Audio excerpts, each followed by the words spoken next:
morning. Today is Wednesday, January 18th, and this is Devotions from St. Paul Evangelical Lutheran Church in Carlisle, Pennsylvania. We're going to take a passage from Matthew's Gospel today, and I hope that it's a familiar passage to you. The first part is the call of Matthew, and then the second part is about what we celebrate. So this is from the 9th chapter of Matthew's Gospel. As Jesus was walking along, he saw a man called Matthew sitting at the tax collector booth. And he said to him, "Follow me." And Matthew got up and followed him. And that night they sat at dinner in Matthew's house, and many tax collectors and sinners came and were sitting with him and his disciples. When the Pharisees saw this, they said to his disciples, "Why does your teacher eat with tax collectors and sinners?" But when he heard this, he said, "Those who are well have no need of a physician, but those who are sick. Go and learn what this means. I desire mercy, not sacrifice, for I have come not to call the righteous, but sinners." Then the disciples of John came to him saying, Why do we and the Pharisees fast, but your disciples do not fast?" And Jesus said to them, "The wedding guests cannot mourn as long as the bridegroom is with them, can they? The days will come when the bridegroom is taken away from them, and then they will fast. No one sews a piece of unshrunk cloth on an old cloak, for the patch pulls away from the cloak, and the tear is worse.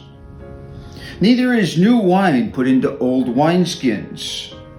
Otherwise, the skins would burst, and the wine is spilled, and the skins are destroyed. But new wine is put into fresh wineskins, so that both are preserved." There's really two parts here, but I think they connect. And so I'm going to try to explain how, so that you can think about that. The first part is the call of Matthew. Now, Matthew was a tax collector. A tax collector was a Jewish person who worked for the Romans, and so was not a well-liked Jewish person within the Jewish community. And Matthew filled that bill. And I guess he was a relatively smart guy and a pretty good tax collector. But Jesus came to him and he said, "Follow me." And Matthew did. So they're sitting at dinner that night, and they're all around. Matthew and some of the other tax collectors, Jesus and his disciples.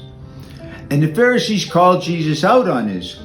"Why are you eating with tax collectors and sinners?" Jesus says, those that are not sick, don't need a physician, but those who are sick. And then he said he called not the righteous, but sinners. That was his mission. So it made me think, where do I stand on this? What is this idea of the righteous and the sinners? Well, clearly I'm a sinner. You can see it every day in the way I am and some of the things that go through my mind, particularly. So I thought about this idea of righteous. Who's righteous that Jesus does not need to call? I think in this story, the Pharisees thought they were righteous. And I think they thought that because they followed the law, because they were really good at following the law. I suspect they were really good at following the law because they were the ones that interpreted the law, and they interpreted it so that the things that they did were according to the law. There's some self-satisfaction there, but I think that's how it is. But other places in the Bible, in fact, the first one that I knew about is when Abraham was called righteous. God promised Abraham a son through Sarah. And Abraham believed him, and it was counted to him as righteousness.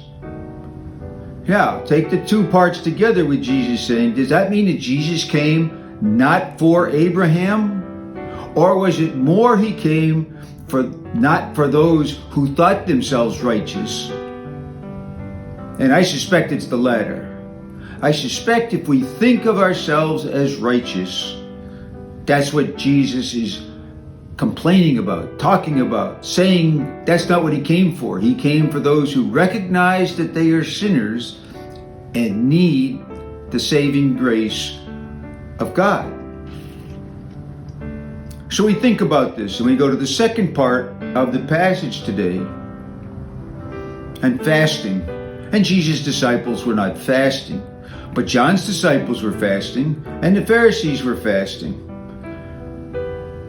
And we think of John as the baptizer, as the one who's coming to prepare the way for Jesus, and yet he's still following the law according to the Jewish Bible. The Pharisees obviously are still doing that.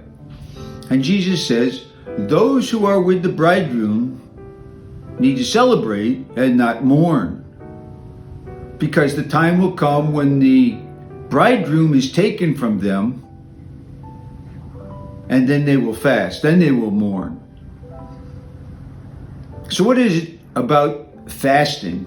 Well, I think again it's part of following the law, following the old traditions, following the things that made Jews Jews, following the things that they got from Moses and the law. But then Jesus tells two stories, one about a patch on a cloak and one about wine in wineskins. And both of these stories seem to me to tell there's something new. We don't put a new patch on an old cloak, and we don't put new wine in old wineskins. So maybe something new is happening. Maybe there's a new paradigm. Maybe there's a new way of getting salvation. And it isn't following the law, but it's following Jesus. And it's following the things that Jesus teaches us. And it's having a real relationship with God through Jesus.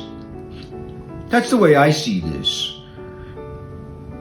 Following the law is not bad in and of itself, but it doesn't bring us to the end that we want. It doesn't bring us to salvation. It really doesn't lead to righteousness.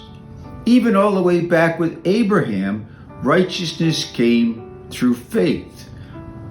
First, Abraham believed God, and then it was counted to him as righteousness. I think the same thing holds true for us now. And I don't think that the Pharisees got it. And even though John the Baptist was preparing the way for Jesus, I'm not sure he understood all the things that Jesus was going to teach. But Jesus was teaching something new. Jesus was teaching salvation through faith, through doing the right things, but first believing in Jesus. You don't put new wine in old wineskins because they burst. You don't put the new teachings into old paradigms, into old laws. You put it into a new practice. What do we do today that is mere ritual? What do we do today that is just following the rules? And where do we fall when it comes to believing as opposed to actions? The actions are important. They're good things. God wants us to act on his behalf. But much, much more than that, he wants us to believe, to be faithful, to honor Jesus. And with that, we get all the abilities to do all the actions. But the faith comes first. I would commend this to your thoughts. I would ask you to consider this in your own life. I would ask you, where do I stand on this idea of righteousness and sinner? And how would Jesus look at that with me? Thank you.